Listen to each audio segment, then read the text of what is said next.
ပုံမှန်အပြင်ကျွန်တော်တို့က budget phone တစ်လုံးဝယ်တော့မယ်ဆိုရင်ဘယ်လောက်ခံပါလဲစဟန်းတော့မလားဆိုတဲ့စိုးရိမ်စိတ်တွေအများကြီးရှိတတ်ကြတယ်။ဒါပေမဲ့ Samsung ကဒီတစ်ခါမှာတော့ကျွန်တော်တို့ user တွေကိုပြောင်းလဲပစ်ဖို့စူးစမ်းလာပါတယ်။အားလုံးပဲမင်္ဂလာပါ။ဒီနေ့မှာတော့ Samsung ရဲ့ budget ခင်လို့ပြောလို့ရမယ် Galaxy A17 5G အကြောင်းကိုဒီနေ့အသေးစိတ်ပြောပြပေးသွားမှာပါ။ဒီဖုန်းကိုဝယ်ပြီးသွားရင်2031ခုနှစ်အထိကို update တွေပေးမယ်လို့ဂရိပေးထားတဲ့အပြင်မှာ flagship တွေမှာပဲတရားလေးရှိရဲ့အဆင့်မြင့် screen တွေကိုပါထည့်ထားပေးတာပါဒါဟာတကယ်ပဲအသုံးဝင်လားဒါမှမဟုတ်ရင်နာမည်ကောင်းရချင်အောင်တက်လောက်တာလားဆိုတာကိုကျွန်တော်ကိုယ်တိုင်တေချာသုံးကြည့်ပြီးသိလာတဲ့အချက်လက်တွေကိုဝေမျှပေးသွားမှာဖြစ်ပါတယ်ကဲဒါဆိုရင်ကြည့်လိုက်ကြရအောင်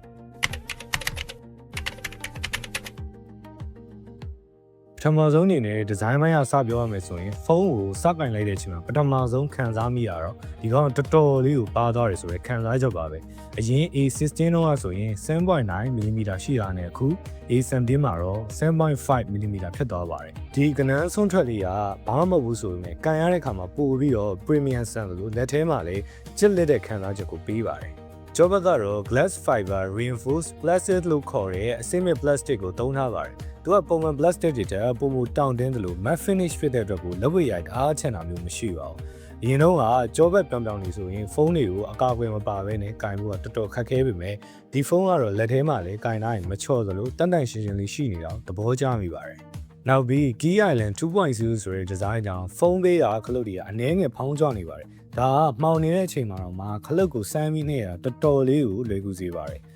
durability အတွက်လည်း MP54 ရတာမဟုတ်လို့မိုးဖွယ်လေးထဲမှာဖုန်းကိုထုတ်သုံးတာမျိုးဒါမှမဟုတ်ရင်ရေးစင်တာမျိုးတက်ဖို့လုံးဝစိတ်ပူစရာမလိုပါဘူး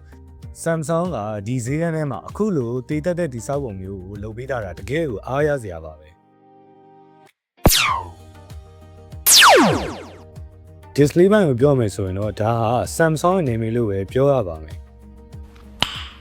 Nice 6.7 inch Super AMOLED Full HD Plus နည်းနည်းပြင်ကတကယ်ကိုအမခမ်းပါပဲဈေးနှုန်းအပြင်ဒေါ်လာ200အောက်ဖြစ်ပေမဲ့ AMOLED သုံးပြီးတာပြိုင်ပွဲတွေထက်အများကြီးပို့ပြီးတော့တာသွားစေပါတယ်ကိုရိုင်းသုံးခဲ့ရတဲ့ experience ကိုပြောရမယ်ဆိုရင်တော့ဒီဖုန်းရဲ့ brightness ကတကယ်ကိုအားသာချက်ပါပဲ peak brightness 1000နည်းထိတက်တာဖြစ်တဲ့အတွက်ကြောင့်မလို့မြန်မာပြည်ရဲ့ပြင်းထန်တဲ့နေအောင်ကြည့်အောင်မှာတော့လမ်းသွားရင်းနဲ့ map ကြည့်နေတာပဲဖြစ်ဖြစ် server တာပဲဖြစ်ဖြစ်မျက်လုံးကိုမညောင်းညစေပဲကြည်လင်းမြင်ရပါတယ်90Hz refresh rate ကလည်း scoring လုပ်တဲ့အခါမှာချောမွေ့မှုတကယ်ရှိပါတယ် 120Hz မဟုတ်လို့စိတ်ပျက်စရာကောင်းတယ်လို့ပြောလို့ရနိုင်ပေမဲ့ဒီ budget chipset နဲ့ဆိုရင်တော့ 90Hz ကပို့ပြီးတော့တင်းငိမ့်တယ်လို့ battery ထက်လည်းပို့ပြီးတော့ကောင်းပါတယ်နောက်ထပ်ထူးခြားတာတစ်ခုကတော့ screen မှာ Corning Gorilla Glass Vitex ကိုသုံးမိထားတာပါဒါကတကယ်ကိုအံ့ဩစရာပါဘာလို့လဲဆိုတော့အရင်တော့30ကနန်းတန် flagship တွေမှာပဲပါတယ်ဒီလိုအကျန်းခံတဲ့မှန်ကိုအခုလိုဖုန်းမျိုးမှာသုံးမိထားတာက Samsung အနေနဲ့ဒီဖုန်းကိုနှစ်ပေါင်းများစွာခံစေခြင်းနဲ့ဆိုတဲ့သဘောကိုပြနေရလည်းဖြစ်ပါတယ်။ဒါပေမဲ့ရှေ့ဘက်ကရေစက်ပုံစံ notch လေးကတော့ဒီ2026ခုနှစ်မှာနည်းနည်းတော့ခင်းနောက်ကျနေတယ်လို့ခံစားရတာတော့အမှန်ပါပဲ။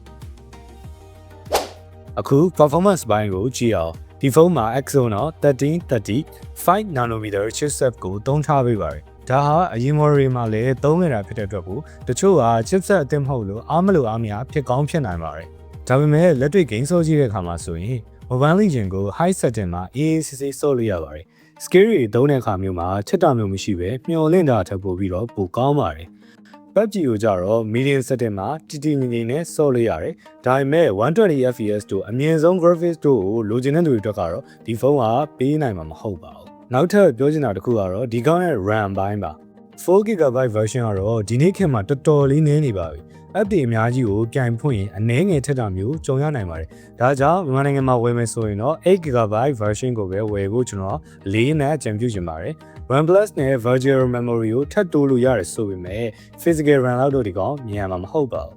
။ဒီကောင်ရဲ့အပူချိန်ထိန်းချုပ်မှုပိုင်းကတော့အားသာချက်ရှိပါတယ်။ဂိမ်းကိုတနားရီလောက်ဆော့နေဆိုရင်တော့ဖုန်းက 39GB ဝန်းကျင်လောက်မှာပဲရှိပြီးတော့လက်ထဲမှာပူထူမလာတာက Exynos 1330ရဲ့စွမ်းရည်ချွတ်တာမှုနဲ့အပူချိန်ထိန်းချုပ်နိုင်တဲ့ကိုပြနေတာပါ။ဘက်ထရီကလည်းတနားရီဂိမ်းဆော့မယ်ဆိုရင်900ခိုင်နှုန်းကနေ1200ခိုင်နှုန်းလောက်အထိပဲကုန်တာမို့လို့တနေ့ကုန် AACC သုံးနိုင်မှာပါ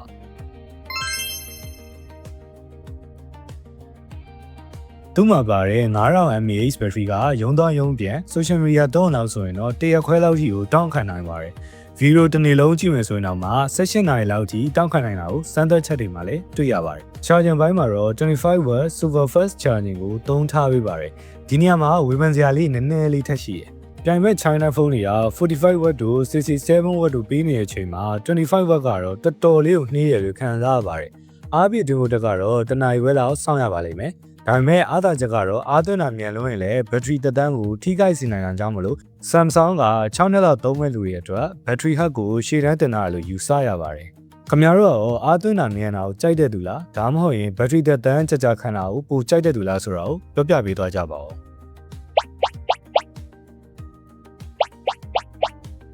ကင်မရာဘိုင်းမှာတော့ A17 5G ဟာကြီးမားတဲ့ပြောင်းလဲတစ်ခုကိုလှုပ်ထားပါတယ်။အဲ့ဒါကတော့15 megapixel main camera မှာ OIS စနစ်ကိုထည့်ထားပေးလိုက်တာပါ။ဒါဟာဒီဈေးတန်းဖုန်းတွေထဲမှာတွေ့ရခဲ့တဲ့ feature တစ်ခုလည်းဖြစ်ပါတယ်။ OIS စနစ်ပါလာတာဖြစ်တဲ့အတွက်လက်တုံတက်တဲ့လူတွေအတွက်ဓာတ်ပုံရိုက်တဲ့အခါမှာဓာတ်ပုံတွေကပိုပြတ်သားလာတယ်လို့မျိုးညာဘက်တွေရိုက်တဲ့ဓာတ်ပုံတွေကလည်းအရင်ကထက်အလင်းပိုပြီးတော့ဝင်လာပါတယ်။ Samsung ရဲ့ပြောကြားချက်အရနိုင်မှုကြိုက်မယ်ဆိုရင်အရင်ကထက်2.5 စာပိုလင်းလာတယ်လို့ဆိုပါတယ်လက်တွေ့မှာလည်းဒါတော်တော်လေးကိုအသုံးဝင်ပါတယ်ဒါပေမဲ့ဒီကောက်မှာဗီဒီယိုရိုက်တဲ့အပိုင်းမှာတော့အားနည်းချက်ရှိတယ်ဒီဖုန်းက 4K ဗီဒီယိုရိုက်လို့မရတယ်လို့မျိုး 180p မှာတော့မှ 60fps နဲ့ရိုက်လို့မရပါဘူး 30fps နဲ့ပဲကန့်ထပ်ထားတာဗီဒီယိုအသားပေးရိုက်မဲ့လူတွေကတော့နည်းနည်းစိတ်ပြတ်ဖို့ကောင်းပါတယ်ကျန်တဲ့5 megapixel ultra wide နဲ့2 megapixel micro ကတော့အလင်းကောင်းမှပဲသုံးလို့အဆင်ပြေမဲ့တာမန်စင်တွေပဲဖြစ်ပါတယ်အခုစမ်းသပ်ထားတဲ့ပုံနေနဲ့ဗီဒီယိုတွေကိုဖော်ပြပေးထားပါတယ်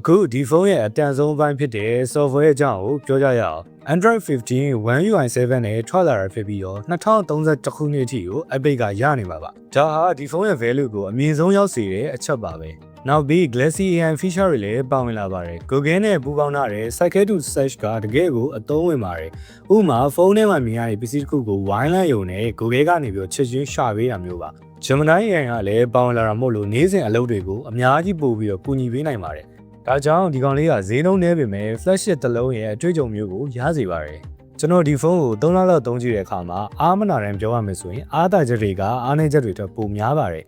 အားသာချက်ကတော့မျက်နှာပြင်ရဲ့အလှတရားနဲ့ဘက်ထရီရဲ့ခံနိုင်ရည်ပါဖုန်းကတိတ်မပူလာတာကိုလည်းသဘောကျမိပါတယ်အားနည်းချက်အနေနဲ့ကတော့တစ်ခါတလေ app တွေအများကြီးဖွင့်ထားတဲ့အခါမှာ 4GB version မှာဆိုရင်အနည်းငယ်စောင့်ရမျိုးရှိပါတယ်ဒါကြောင့်အရင်ကပြောသလို 8GB version ကိုသာဝင်ဒီပြဿနာကိုဖြေရှင်းနိုင်ပါတယ်အတန်ပိုင်းမှာတော့ mono speaker တစ်လုံးနဲ့ဖြစ်နေတာရုပ်ရှင်ကြည့်တဲ့အခါမှာနည်းနည်းတော့လိုအပ်ချက်ရှိနေသလိုပါပဲဒါပေမဲ့ငကြက်ပေါက်တွေမှာပါတော့ကဒီခေတ် budget phone တွေရဲ့လမ်းစဉ်ဖြစ်နေပါပြီ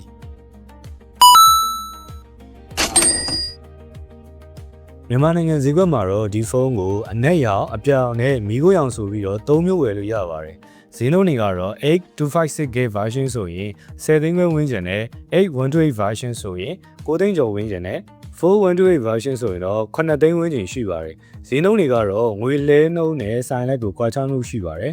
ကဲအနည်းချော့မယ်ဆိုရင်တော့2026မှာ Samsung Galaxy A17 5G ကိုဘယ်သူတွေဝယ်သင့်လဲဝယ်တဲ့လူတွေကတော့ဖုန်းတစ်လုံးကိုဈေးသက်သက်သာနဲ့ဝယ်ပြီး9နှစ်6နှစ်လောက်ထိကိုအေးဆေးသုံးချင်တဲ့လူတွေ AMOLED screen ကောင်းကောင်းကိုလိုချင်တဲ့သူတွေနဲ့ဓာတ်ပုံကိုတည်တည်ငြိမ်ငြိမ်ရိုက်ချင်တဲ့လူတွေတက်ကတော့ဒါလေးရဝယ်လို့ကောင်းပါတယ်မဝယ်တဲ့သူတွေကတော့ game ကိုအမြင့်ဆုံး graphic နဲ့စော့ချင်တဲ့ hardcore gamer တွေ